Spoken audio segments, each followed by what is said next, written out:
Hey everyone, it's James from Hawaii Wedding Studio, and welcome to my podcast. Every week I publish a deep dive blog on my website specifically designed for couples that are planning to get married on Oahu. To give you a fresh perspective on the topics, I've had my digital research team analyze the latest blog post and discuss the highlights and hidden gems.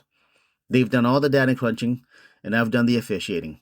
So let's listen in on what they found this week. Ruling back, turn it out into facts. Stay a while, press and play. You're smart, great every day.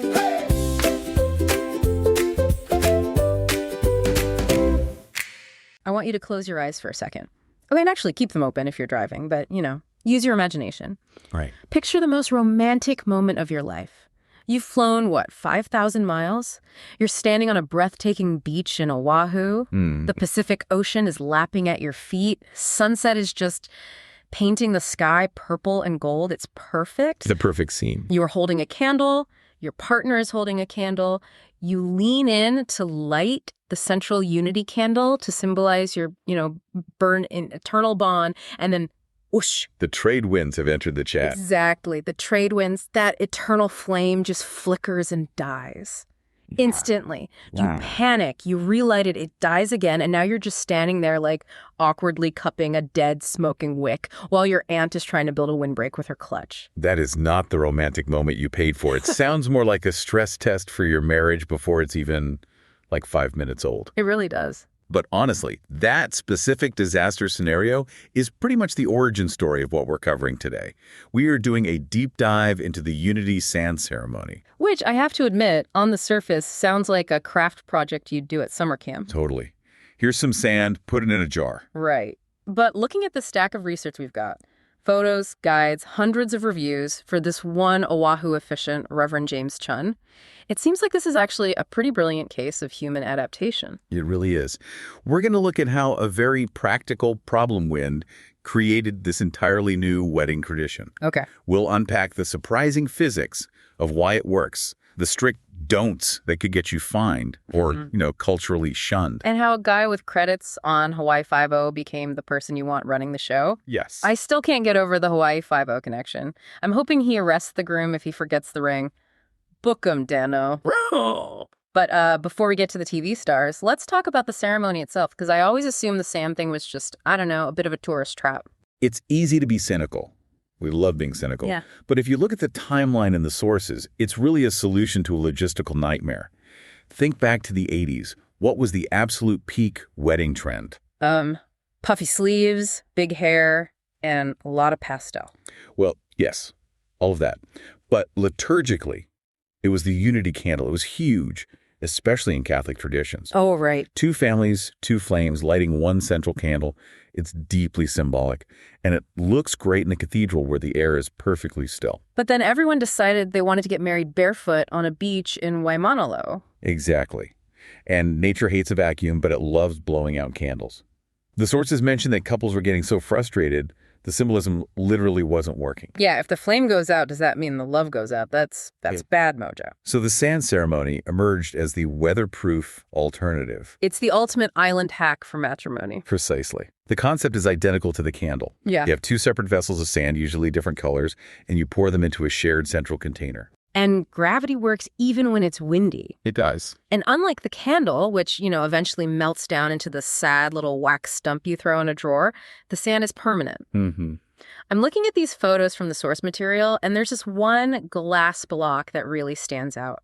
It's engraved Chris and Dawn Partridge, May 22nd, 2023. Okay, describe what you see inside the block. It's actually really cool. You can see these distinct layers. There's a deep blue sand and the soft pink sand, but then where they meet, they sort of swirl together and make purple. Right. It looks like a geological formation inside a box. It looks intentional. And that visual is key. The metaphor they use in the ceremony script, and Rev Chun references this, is that once those grains of sand are mixed, they can never be separated. Wow. It represents the irreversibility of the commitment. Which is actually kind of heavy when you think about it. I mean, you can blow out a candle, you can separate your bank accounts, but you really can't unmix sand. It's a powerful symbol. It says, we are entangled now. It's molecular. And from a practical standpoint, You walk away with a piece of art. It becomes a keepsake you put on your bookshelf. It's evidence. See? We got married. Here's the jar of dirt to prove it. The source material shows these really vibrant examples. Yeah. There's one where the layers are almost neon bright, orange, green, blue. So let's get into the mechanics of this, because I feel like people might overcomplicate it. Does this, drag on for 20 minutes while everyone watches you pour sand? No, not at all. The guide says the whole thing takes less than 5 minutes. Yeah. Usually happens right after the vows. It's efficient. It's visual. Very visual. Okay, but I have a burning question about the colors. You mentioned neon green. Do these colors mean anything? Is there some, ancient Hawaiian color chart where blue means tranquility and red means, I don't know, passion? I love that you asked that because that is the most common misconception. We looked for the ancient meaning in the guides, and the sources are very clear on this. Yes. The colors are purely aesthetic. So it's not ancient mysticism. It's 1980s ingenuity. According to the guide, most couples just pick colors that match their wedding theme or their bridesmaids' dresses or just... Their favorite colors. I choose pink because it matches the napkins. I actually respect the honesty of that. We don't need to invent deep meaning for everything. It keeps it simple.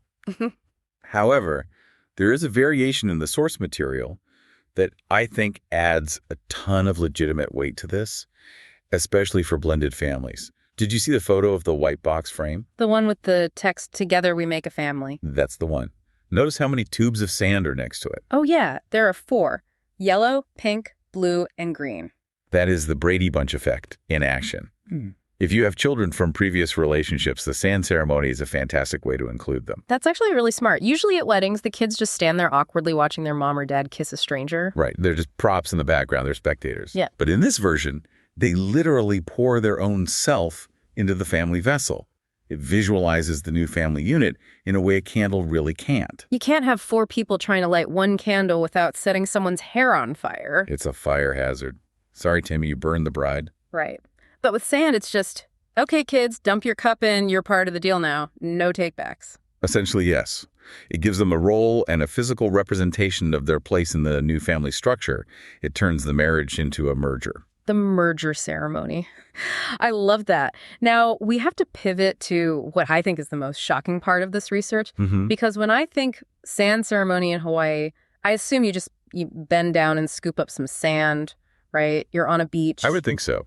You are literally standing on the ingredient you need. But the sources are basically screaming in all caps, do not use beach sand. This is the sand trap, and it is critical. If you are listening to this and planning a beach wedding in Oahu, do not miss this point. Why? Is it just because wet sand doesn't pour well? That's part of it. We'll get to the gross factor in a second. But the primary reason is legal and ethical. It is illegal to remove sand from Hawaii beaches. Illegal like a parking ticket, or illegal like you're going to jail? I mean, illegal like fines that can reach up to $100,000 depending on the severity. For a small amount, you're likely looking at a citation. But the state takes natural resource protection very, very seriously. Wow. But beyond the law, there's a deep cultural reason. It's about malama una. Okay, let's unpack that term, malama una. It translates to caring for and respecting the land. In native Hawaiian culture, the land isn't just a resource you consume, it's an ancestor. It provides for you. I see. And taking from it for a souvenir or a ceremony, literally removing the land itself, Well, is considered deeply disrespectful. so you're trying to start your marriage with a blessing, but if you scoop up sand, you're actually starting it by looting the venue. Exactly. You're literally stealing from the island that is hosting you. You just don't want that energy on day one of your marriage. That is a massive vibe kill. I now pronounce you husband and wife, and here is your citation from the Department of Land and Natural Resources. Not the memory you want. Yeah. And if we want to get really practical again, the source mentions this explicitly. Beach sand is actually terrible for these ceremonies. Those are the bugs. Bugs, salt, debris, coral bits. Microplastics. Probably. It's clumpy. It doesn't pour smoothly into those nice glass vases. It just looks like dirty, wet dirt. It doesn't layer nicely. So the irony is, to have the authentic Hawaii sand ceremony, you have to go to Amazon or a craft store in Ohio, buy colored sand, pack it in your suitcase, fly it to Hawaii. And pour it there. That is exactly the reality. You buy the fine craft sand, it pours like liquid, it looks vibrant, and you aren't committing a crime against the state or the culture. I love that image, though. Honey, did you pack the sunscreen? No, but I packed 5 pounds of purple sand for Michael's. It sounds silly, but it's actually the respectful thing to do. It shows you've done your homework. Speaking of homework, let's switch gears to the human element here. We've been analyzing the ceremony, but a ceremony is only as good as the person leading it. Absolutely. And the bulk of our source material revolves around one guy, Reverend James Chun. Reverend James. Yeah, this guy is a fascinating character study. I honestly expected to read about some guy who got ordained online last week to make extra cash on weekends, but that's not this profile at all. No, he's a veteran, over 20 years in the industry, thousands of weddings. He's licensed by the state of Hawaii, which is important. But what really stands out to me is his background before he became an officiant. The video production thing. Right. For over 15 years, he owned a video production company that specialized in wedding films. Oh, that explains so much about his reviews. If you're a videographer, you see weddings through a lens. You know exactly where people need to stand so they don't look awkward. Yes. You know about lighting. You know about pacing. He understands the show aspect of the ceremony. He's not just reading a script. He's directing a scene. He knows if he stands in the wrong spot, he ruins the shot. Exactly. And that leads to the other part of his resume that I am obsessed with. The acting credits. The acting credits. He has credits on Hawaii Five-0 and Magnum P.I. I mean, he's been on the set of major productions. Imagine getting married and realizing your officiant was police officer number 3 in that episode you watched last night. But seriously, does that acting background actually help with a wedding? I think it's crucial. Think about what acting training gives you. Voice projection, presence, but mostly the ability to improvise. Improvisation, that's the key, because things go wrong at weddings, especially outdoor weddings. Always. There is a specific review in our stack from a couple, Kay and Frank, that really highlights this. They were in the middle of their vows, high emotion, very serious, and a guest's cell phone starts ringing. The nightmare scenario. Every bride's fear. You want to tackle that guest into the sand. The tension must have been instant. Most officiants would just freeze, or maybe glare, which makes it even more awkward. But the review says Reverend James didn't even pause. He just cracked a joke. What did he say? He said, "That's my favorite song." That's my favorite song. That is brilliant. The whole crowd laughed. The tension evaporated. That's the value of a pro. A nervous amateur might have let that ruin the mood. An actor, he uses it. He turns a bug into a feature. Totally. He reads the room. And speaking of personality, we have to talk about the dogs. The bio mentions his personal life, married since '96, loves cooking, it's the gym. But his dogs... Chewie and Solo. Chewie and Solo. The man is a Star Wars nerd. It immediately humanizes him, right? He's described in these reviews as calm, sensible, and warm. And knowing he has dogs named after Han Solo and Chewbacca just confirms that he's approachable. He's not a stuffy, intimidating religious figure. He's a guy you could have a beer with. Right. Which is crucial because... let's be honest, most of the people hiring him are stressed out of their minds. They're planning a destination wedding. They're operating in a vacuum. That's the other big theme in these sources, the destination reality. Most of these couples are from Australia, New York, Canada. They aren't driving down the street to meet him for coffee before they book. They're booking a stranger off the internet to handle the most important moment of their lives. That takes a massive leap of trust. It does. And you can see in the reviews how he bridges that gap. He uses Skype, email, phone calls. But often, he doesn't meet the couple in person until the actual wedding day. That's wild to me. Walking up to the altar and shaking hands with the guy marrying you, like, "Hi, nice to meet you, let's do this." It happens constantly in Hawaii. Yeah. There's a review from Diane and Louise who said they met him just prior to the wedding, but they were comfortable with him right away. That's that calm demeanor we talked about. He just radiates, "I got this." And flexibility seems to be a big thing, too. You can't control the weather in Hawaii. We talked about the wind. But what about rain? There was the story of the Rainbow Wedding Constants and Earl. They actually changed the time of the ceremony based on the weather forecast. Oh, so they shifted the schedule. Yes, to ensure a good experience. And it paid off. They got rainbow in their photos. That's the production background kicking in again. Just looking at the sky and saying, we need to wait 20 minutes. Exactly. And knowing when to just go with the flow. There's another review where they had weather issues on the beach, and James just turned in whatever direction we decided. He adapts. I also noticed a lot of comments about his voice. Yeah. People specifically mention his calming diction. Yeah, one review compared him to other officiants and said others just didn't have that calming voice. When you're standing there, adrenaline pumping. Wondering if your aunt is going to drop the sand. Exactly. Having a steady professional baritone anchoring you is invaluable. It regulates the nervous system of the entire party. And he dresses the part. The reviews mention he wears professional attire. No loud Hawaiian shirts unless you ask for it. Which is a relief. Yeah. There's a stereotype of the cheesy beach wedding officiant in the floral shirt. The Jimmy Buffett vibe. Wasting away again in Matrimonyville. Right.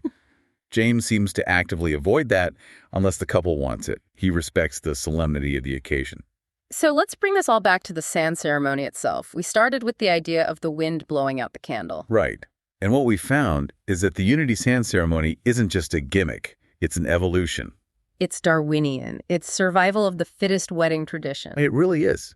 It's a tradition born out of necessity, the trade winds, that evolved into something meaningful. It solves the practical problem of the wind, and it solves the sentimental problem of what do we keep.